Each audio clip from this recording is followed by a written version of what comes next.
Hello dear friends, welcome to my channel again career fundas A to Z. आज हमारे साथ है all India rank holder, third rank लेकर आए हैं Yamish Jain, CA intermediate examination 2025 में। तो आज हम ये पॉडकास्ट और इंटरेक्शन यमिश जैन के साथ बना रहे हैं ताकि यमिश के जो भी एक्सपीरियंसेस हैं वो सब हम लोगों तक पहुंच सकें, हमें कहीं ना कहीं बेनिफिट मिल सके सीए की तैयारी के अंदर। सीए किस तरह का करियर है उसके बारे में आज हम डिस्कस करेंगे। तो सबसे पहले तो मैं चैनल की तरफ से आप सब व्यूअर की तरफ से हार्दिक धन्यवाद भी ज्ञापित करना चाहूँगा और वेलकम भी करना चाहूँगा यमिश का हमारे पॉडकास्ट के अंदर। तो यमिश, आज हम जो व्यूअर्स के साथ डिस्कस करेंगे कि आपकी सीए की जर्नी कैसी रही और आपने क्या क्या डिफिकल्टीज फेस करी, कैसे आपकी स्ट्रेंथ थी।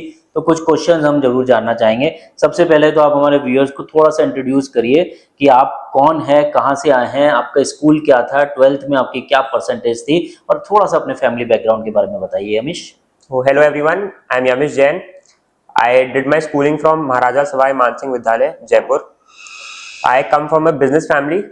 मेरे फादर बिजनेसमैन है और मेरी मदर एक होम मेकर है। 12th में मेरा स्कोर था 96% और मेरे पास कॉमर्स विथ मैथ्स थी, अप्लाइड मैथ्स थी। ओके, आपको कहाँ से इंस्पिरेशन मिली कि आपको सीए के फील्ड में ही जाना है यमिश? शुरू से ही मैं सीए से घिरा हुआ था। मेरी फैमिली में ऑलरेडी 6 सीएज हैं। मेरे दादा और चाचा दोनों सीए हैं। मेरे चाचा तो रैंक होल्डर भी रह चुके हैं सीए इंटरमीडिएट और सीए फाइनल दोनों में। तो उनको देख के मुझे शुरू से ही इंस्पिरेशन मिलती थी कि मैं इस कोर्स को परस्यू करूं। चलिए, आप सीए तो आपने परस्यू कर लिया इंस्पिरेशन से, पर रैंक लाने की इंस्पिरेशन आपको कहाँ से मिली? क्या आपको पता था कि मैं रैंक ला पाऊंगा? आपको किस पॉइंट पे लगा कि I should fight for a rank? मुझे मेरे टीचर्स हमेशा मोटिवेट करते थे कि मैं रैंक के लिए एम करूं। मेरे को पता था कि मेरे में कैपेबिलिटी तो है कि मैं रैंक ला सकूं। और टीचर्स और मैंने बाकी रैंक होल्डर से भी बात करी तो उनसे मुझे लगा कि हाँ, मैं भी एम कर सकता हूँ रैंक के लिए। यमिश, आपका डेली रूटीन क्या था? हमारे व्यूअर्स को बताइए कि आप किस तरीके से अपनी तैयारी करते थे, दिन को कैसे स्टार्ट करते थे। क्या आप रिलीजियस के अंदर भी अपना फॉलो करते हैं? क्या मंदिर भी आप जाते थे और सोचते थे कि मंदिर जाने से या टेंपल जाने से मुझे कहीं ना कहीं कॉन्फिडेंस मिलता है मेरी पढ़ाई के अंदर? थोड़ा सा डेली रूटीन के बारे में बताइए। तो जो मेरा पूरा प्रिपरेशन पीरियड था 10 मंथ्स का, उसमें शुरू के 6 मंथ्स तो मेरी कोचिंग के थे और उसके बाद लास्ट के 4 to 5 मंथ्स लगभग मेरे सेल्फ स्टडी के थे। तो जो मेरा सेल्फ स्टडी पीरियड था उसमें मैं कंसिस्टेंटली 8 to 10 आवर्स की स्टडी करता था। उसके अलावा मैं वीकली मंदिर भी जाता था। मंदिर जाने से मुझे काफी पीस ऑफ माइंड मिलता है। राइट। तो उससे काफी कॉन्फिडेंस बूस्ट होता है और पढ़ाई में मन लगता है। ओके यमिश, मुझे थोड़ा सा बताएंगे सबसे टिपिकल सब्जेक्ट, क्योंकि एक भ्रांति बनी हुई है, मिथ बना हुआ है, ये हो सकता है एक्चुअल में भी हो, मुझे आइडिया नहीं है, कि चार्टर्ड अकाउंटेंसी कोर्स काफी टफ कोर्स माना जाता है, और इसमें भी कौन से सब्जेक्ट सबसे टिपिकल सब्जेक्ट्स आपको लगे? तो सब लोग यही सोच रहे हैं कि सीए कोर्स काफी टफ है। मैं मानता हूँ टफ तो है, पर अगर कंसिस्टेंटली पढ़ाई करें तो सीए को क्लियर करना इतना मुश्किल भी नहीं है। इम्पॉसिबल नहीं है सीए क्लियर करना। फिर टफ सब्जेक्ट्स में बात करूं तो लोगों को ऑडिट काफी टफ लगती है। ऑडिट के अंदर मेरी एक ही स्ट्रैटेजी थी कि मैं कीवर्ड्स पे ज्यादा से ज्यादा फोकस करूं और मल्टीपल रिविजन्स करूं। उससे मेरी ऑडिट की लैंग्वेज काफी ढंग से याद हो पाई।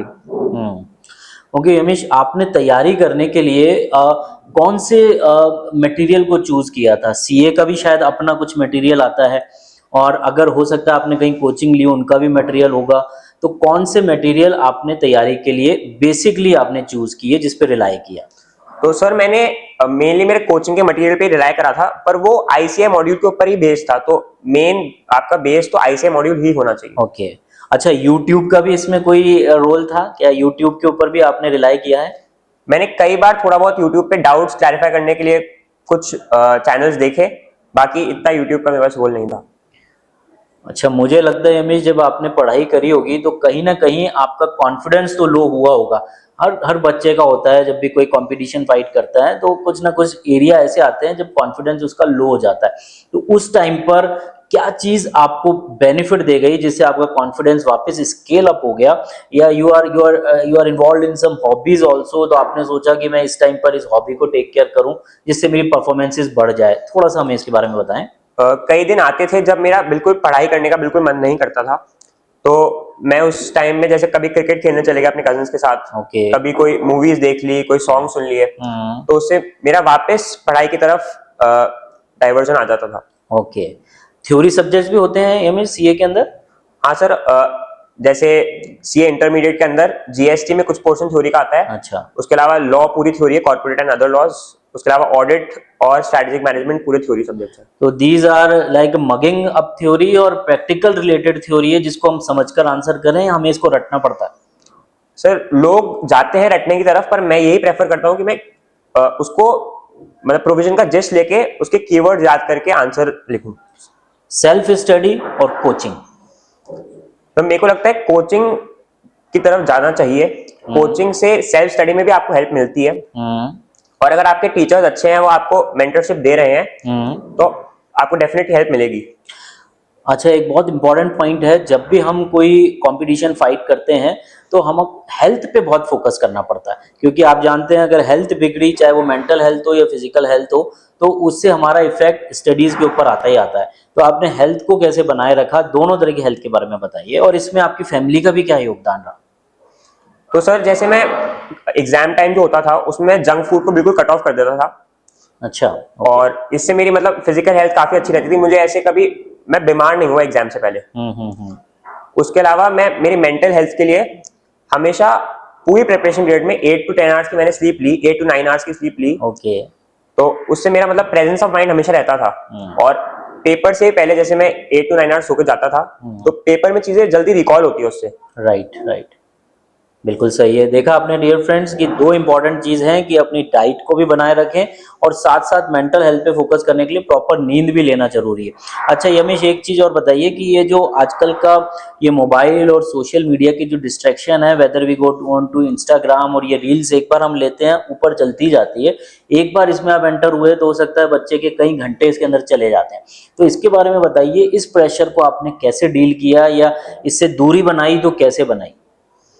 सर आई बिलीव कि किसी चीज को हम अवॉइड करने की कोशिश करते हैं तो हम उसकी तरफ ज्यादा जाते हैं। बिल्कुल सही तो बात है। मैंने कभी सोशल मीडिया को अवॉइड करने की कोशिश नहीं करी। ओके। मैं उसको अपने ब्रेक्स में यूज करता था, पर मैं हमेशा मॉनिटर करता था कि मैं जो जैसे मैंने ब्रेक लिया है 10 to 15 मिनट्स का, Right. तो उसको मैं एक्सीड ना करूं। ओके।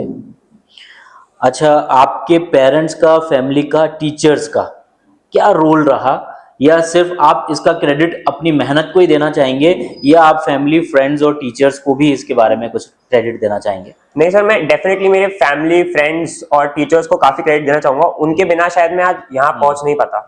मेरे पेरेंट्स को मैं स्पेशली थैंक यू कहना चाहूंगा। Right. उनको शायद हम उतना एक्नॉलेजमेंट देते नहीं जितना वो एक्चुअली डिजर्व करते हैं। एक्चुअली यू आर, बिल्कुल सही बात है, क्योंकि कोई भी अगर आप अचीव कर रहे हैं तो उसके पीछे पेरेंट के, मैं समझता हूँ एग्जाम सिर्फ आप ही नहीं दे रहे होते, पेरेंट्स का भी कहीं ना कहीं साथ में एग्जाम चल रहा होता है। क्या आप इस चीज के लिए बिल्कुल एग्री कर रहे हैं। बिल्कुल सर, मेरे पेरेंट्स ने मुझे काफी हेल्प करी ऐसा एनवायरनमेंट क्रिएट करने के लिए जिससे मैं मतलब पढ़ाई कर पाऊँ।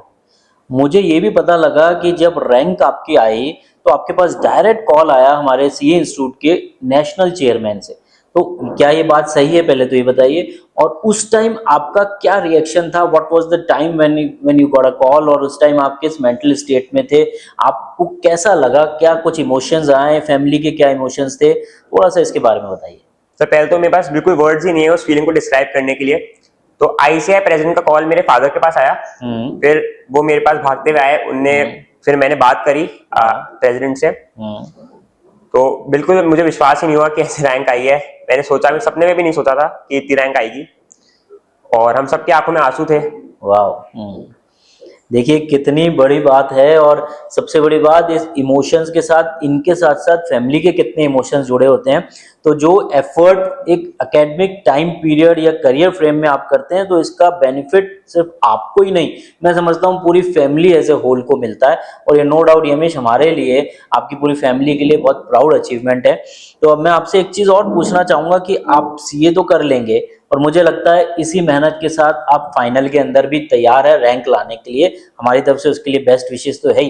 पर क्या आपने कोई फ्यूचर गोल भी बना रखा है कि सीए के बाद बस जॉब करनी है, या सीए के बाद आपने और भी आगे कोई पढ़ाई के लिए गोल बनाया है? और अगर गोल बनाया है तो ये भी हमारे व्यूअर्स को बताइए कि इतनी जल्दी क्या गोल बनाना, गोल सेटिंग ठीक है, what is the exact time of goal setting. Sir मुझे लगता है कि वैसे मैंने इतना सोचा नहीं अभी फ्यूचर के बारे में, पर मैं मोस्ट प्रोबेबली आईआईएम से एमबीए परस्यू करूंगा। Very good. सीए करने के बाद। और अभी जैसे आपका 11-12 का जो टाइम पीरियड रहता है, उसके अंदर ही आपको समझ में आ जाएगा कि आपको कौन से फील्ड में जाना है, जिन सब्जेक्ट्स में आपको इंटरेस्ट है। ओके। ये सीए का मिथ बना हुआ है कि बच्चे बहुत डरते हैं, सीए एक टिपिकल कोर्स है। क्या हर कॉमर्स के बच्चे को सीए की तरफ ही रुख करना चाहिए या उसके पास और भी कुछ करियर्स हैं, और अगर उनका चुनाव करें तो वो किस आधार पे करें? तो कॉमर्स का फील्ड बहुत ही ग्रोइंग फील्ड है। सिर्फ सीए ही, वो सिर्फ सीए तक लिमिटेड नहीं है।